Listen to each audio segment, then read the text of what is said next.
Welcome to Born for the Trades, a home service podcast. I'm your host, Mandy Bala, sitting next to my co-host, Shreya. Hi, everybody. We have amazing guests on our show today, here live at Profit Rocket here in Austin. His name is Lawrence Castillo, and he was ex-GM of Service Champion. He served lifetime out there. And now he is the owner of Brody Panel Heating and Air Conditioning with Tom Howard. Tom Howard. Welcome to our show, Lawrence. Thank you for having me. Welcome.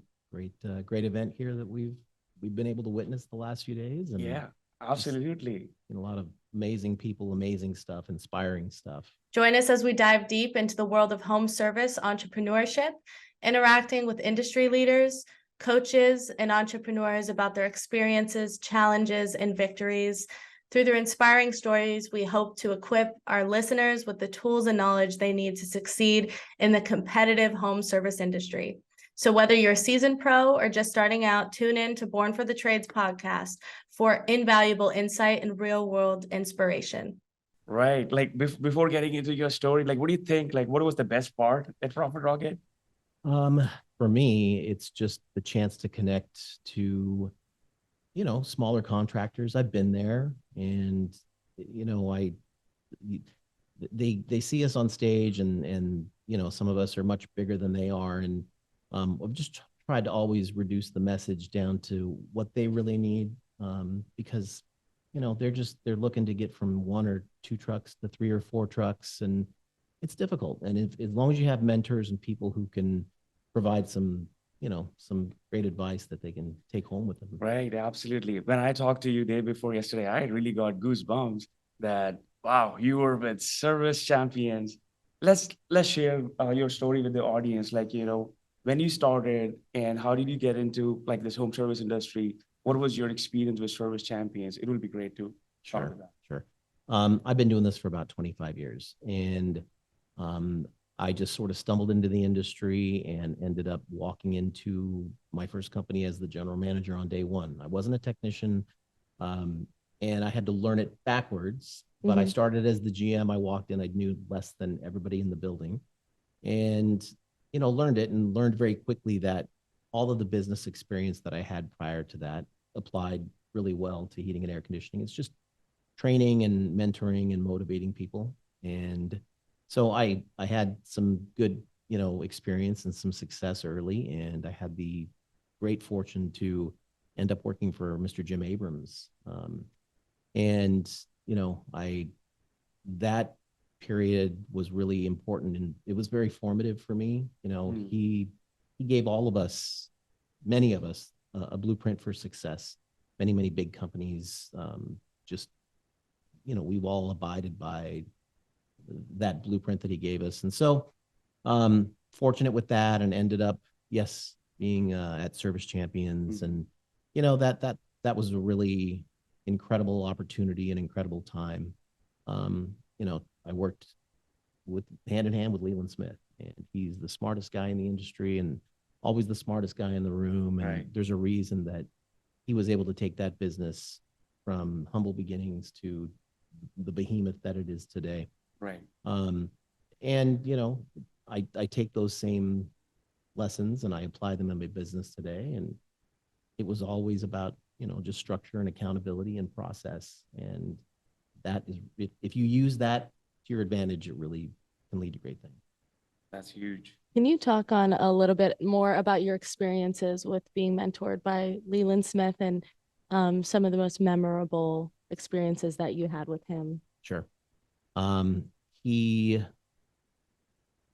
so kind and polite, and there's just his way. He was an accountant, right? Who ended up stumbling into the industry because of his brother, but he's just a really genuine person. And, I got there and I had some success, and, for him to trust me, I was the first general manager for the company. And, for anyone to trust you with their business it's quite an honor. And so, and he did that. And, I was very deliberate and very conservative about the things that we added or the things that we did to change the business. And, I think that over the course of time, we grew.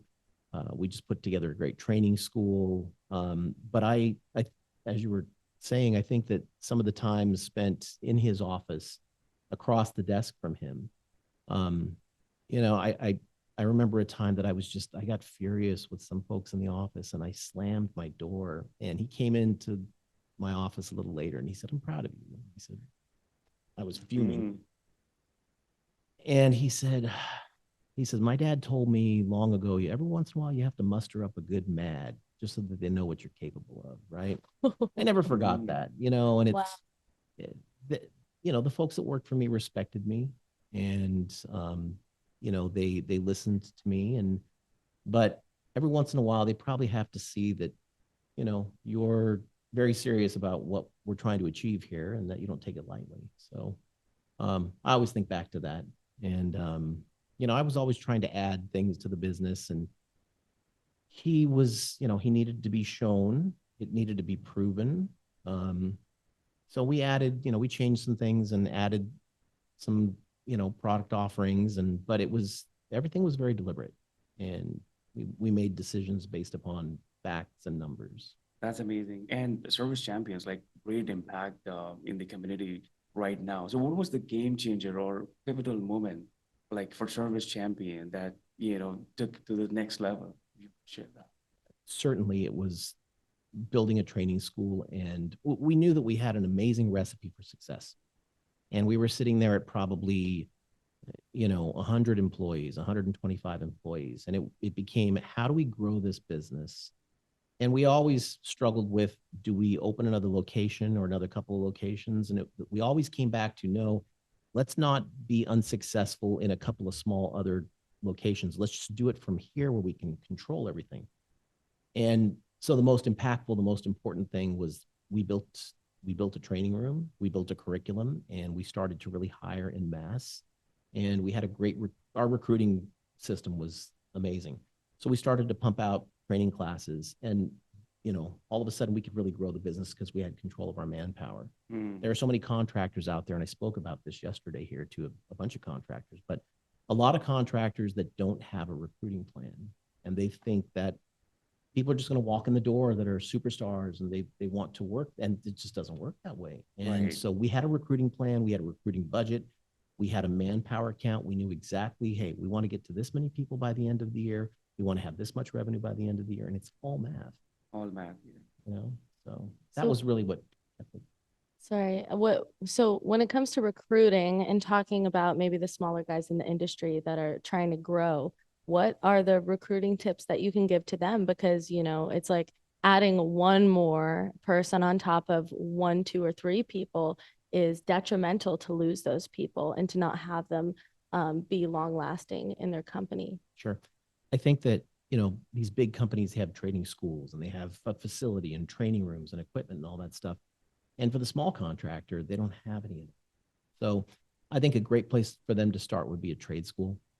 You have all these trade schools pumping out graduates just consistently, and they go through 10 months of training. Some of these trade schools are 2 years, but at least you have somebody who's invested. They paid $20,000 to go to these trade schools.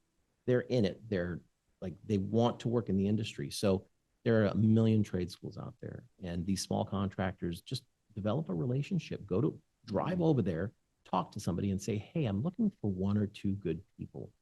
And you'd be surprised. They're trying to place, these trade schools get funded. They get government funding based upon their placement rate.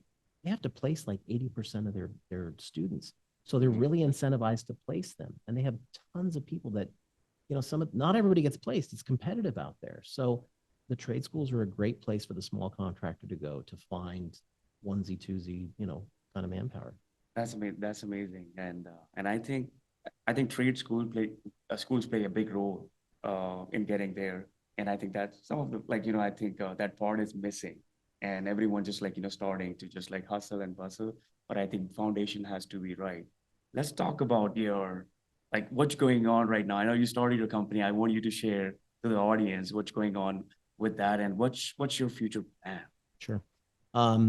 So Brody Pinnell is a 78-year-old legendary business in West Los Angeles and been around for a long time. And My group bought it 3 years ago, and we've really just applied the principles, the service champion stuff, the stuff that I've learned over the years uh, to grow and to help make it a little more successful. And so we've really increased in the last 3 years. We've added 70 bodies, and we've tripled revenue, and Wow.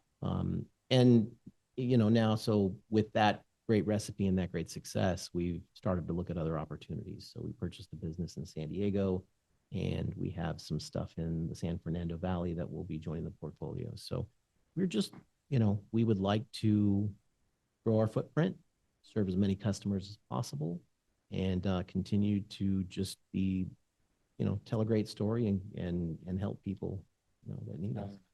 What was the transition like, and what are some of the differences or similarities that you could tell from your last experience with Service Champions versus this brand?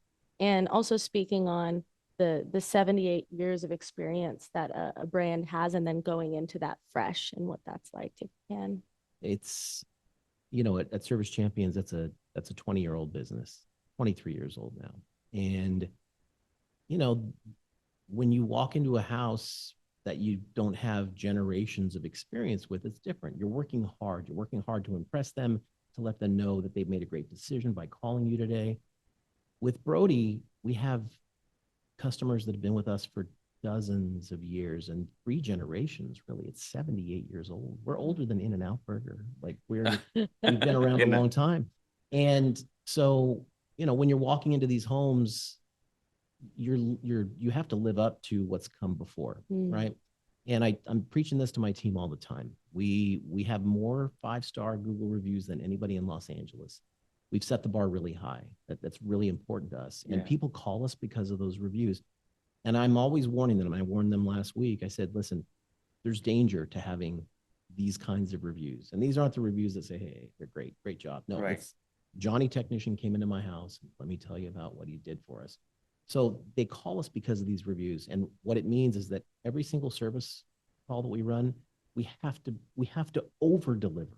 We have to live up to that, because otherwise they're going to be disappointed. Like, I thought I was going to get this amazing service. So it, as an operator, I love it, because I know that every single call we're killing it, right? It's just, we're providing the very best service.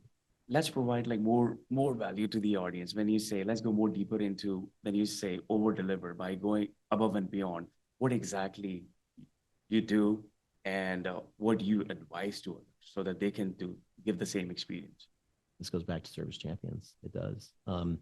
We ran calls, and we made a point at that business to do things that were beyond what we were supposed to do to service a furnace and an air conditioner, right? We were helping people around the house, and we were doing unexpected things, and we were, whatever people needed us to do, we were there to do. And there's a lot of older people, they don't have somebody coming over to their house very often, but while we were there, let's fix the broken gate. Let's lift the boxes and move them, because a lot of these folks, they're older, they need the help. So whatever we can do to provide additional value for the customers, as well as showing them the quality of the work. We always show them the before we show them the after, right? When you see a before and after picture, before and the after. impact, you can't just get to work. Right. You have to take them and show them what you're going to be doing, and they see the work, and they hear the vacuum, and they see the dirty filter next to the clean filter, and they're watching, and you're educating them, and they're involved. And if you run the call the right way, they don't want you in the house. Nobody wants a stranger in their house, and they want you in there for 15 minutes, do your work, and go. Yeah. And we're fighting that every time we pull up to a house. And so the key is to go in there and to show them something different, show them a quality of work they've never seen, let them feel good about the choice, let them be relieved that the person that's at the door is clean and it's great appearance.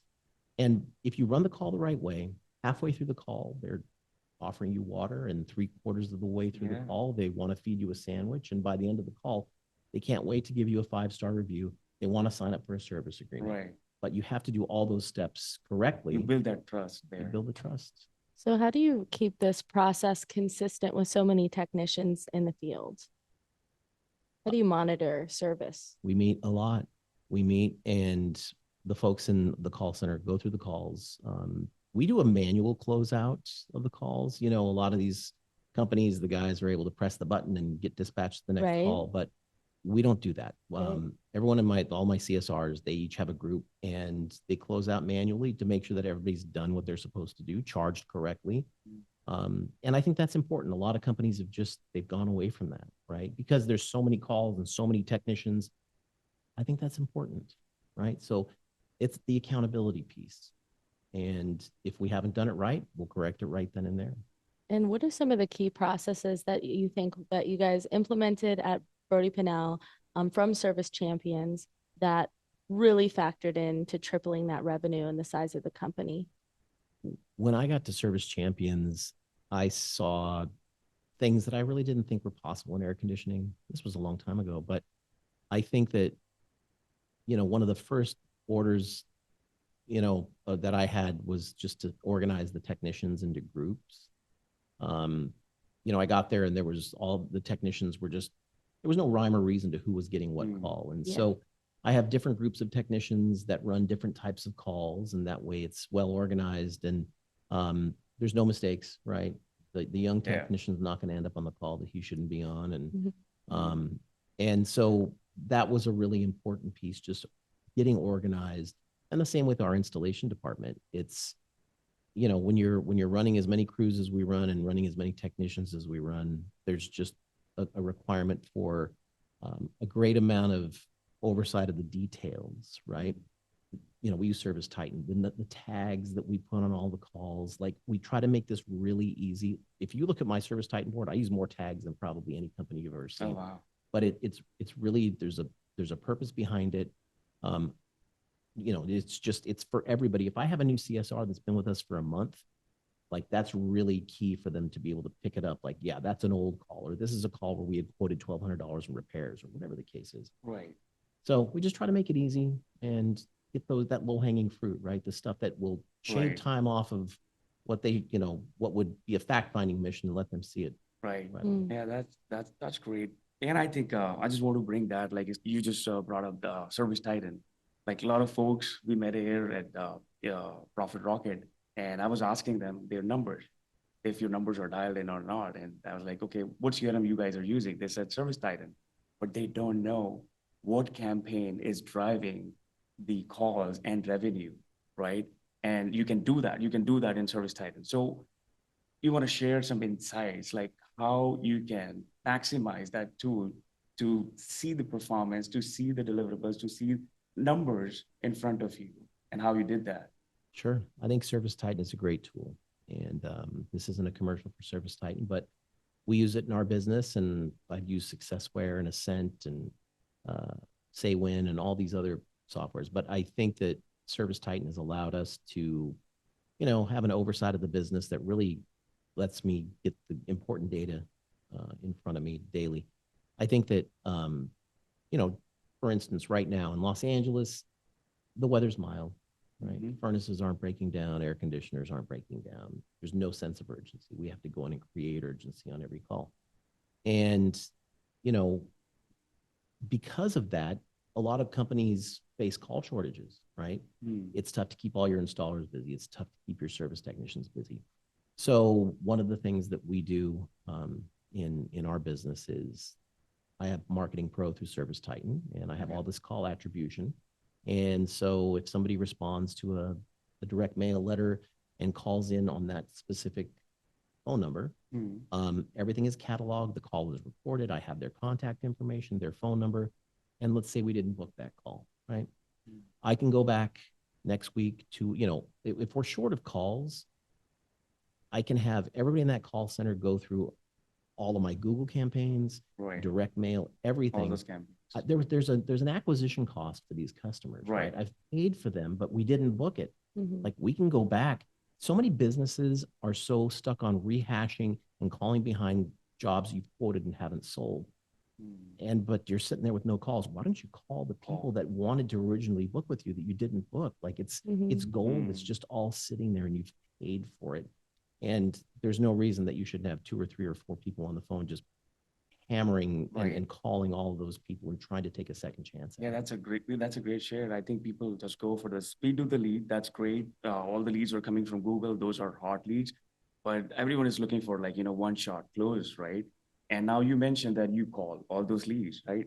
Is there any other strategy, follow-up strategy? Like, do you call like once, twice? Like, what's your overall strategy? I think you have to decide, and you probably have to leave it in the hands of the people in your business that are making those calls, because each of them is unique. And if you do get back with somebody who didn't book a week ago or 2 weeks ago and find out why they didn't book, you leave it to them and empower them to take good notes and to, um, you know, put it in their next contact form or their follow-up form. But I think it's probably unique to each call why they didn't book. You don't want to annoy people, but you do want to take another shot at it. Right. But I think you can pick up some change in the couch cushions there.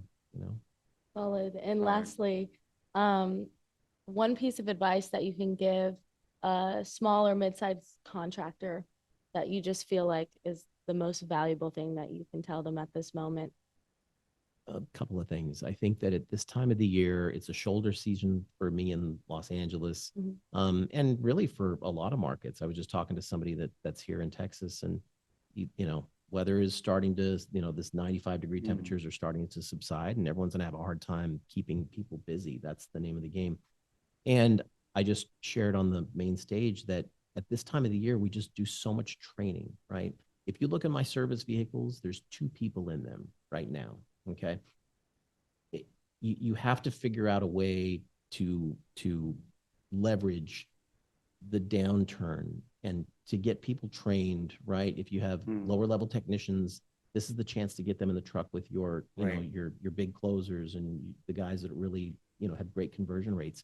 And you don't have the chance to do that in the summer because everybody's going a million miles and they got 4 calls, and it's just, this is the time. Take advantage of it. You'll be happy that you did that next year. Yeah. That's a great Leverage the time for Leverage the time. training to maximize opportunity when you do have it.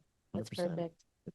It's great advice, and that's for all contractors, right? If you've got 10 people, you can do that today, right? If you don't think you have enough calls for Johnny, put him in the truck, let him learn, right? It's just, Yeah. Joe Crisera told me the same thing. When I was in the field in HVAC, and I would call him like, I don't have any leads, Joe. He'd tell me 2 things. He's like, first of all, where are you right now? I'm like, I'm in the office. He's like, you should never be in the office. You know what? You're not even allowed in an office. Amen. You're in a truck, you're in their truck, you're in a home, you're outside, right? You're in front of a customer. In front of a if you're a little client. company that has a salesperson that has no leads, Mhm. guess what? You're following behind the technicians and trying to make something happen. We're creating opportunity and creating training and turnover. And I would go with them on every appointment, and he would have me door knock 12 doors each side. Every install, making it obvious there's an install on that street, and offering free inspections, and then selling systems that way as well. So it's like that old school, like, go out and do it. We have an obligation to our installers. They're the ones in the business that are at the bottom of the totem pole. Yeah. We have to create work for them, Yes. right? And they don't get to come in and punch a clock and sit down at a desk and drink coffee. It's not like that for them. So Right. we have to, no stone unturned. We have to do everything we can to create work. And Right. you're right. When the comfort advisors or technicians also feel that responsibility to their teammates in that connection with them, they perform differently than when they think of themselves as a lone wolf only for themselves, It's a team effort. Yeah. It's a team effort. And thank you for sharing everything with us. And I'm sure you have been serving home service industry for so long. You are not stopping like there. I'm sure you must be coming out with a lot of other stuff. And how can like someone reach out to you? Like, because you're there on different podcasts, you are on the stage, and you're helping people out there. What's the best contact to reach out? What's the best way to reach out to you? Thanks for that. And I appreciate, and I will help any contract. People have helped me, right? And I really feel that we have to reciprocate and make ourselves available to those that need the help. Best way to reach me is my email, which is my first name, Lawrence, LAWRENCE @brodypennell.com. And Awesome. Pennell is with 2 N's and 2 L's, PENNELL. And just Google my company. You can find the way to spell it. That is amazing. Again, thank you so much for coming on our show. I think we had an amazing time. And what do you think, Shreya? I appreciate it so much. These are my favorite types of conversations personally on the side that I'm on, HVAC and processes, Los Angeles, all of it. So I really appreciate your time today. I know you're busy running around doing panels. So it's an honor to have you on the show finally. I likewise appreciate, all that you guys do for the trades as well. It's just, you're getting the message out, and it's, you're doing yeoman's work. So really appreciate what you guys do. Thanks so much. Thank you. I hope everyone you enjoyed it, and we look forward to the next one. And for now, bye. Take care. Bye, everybody.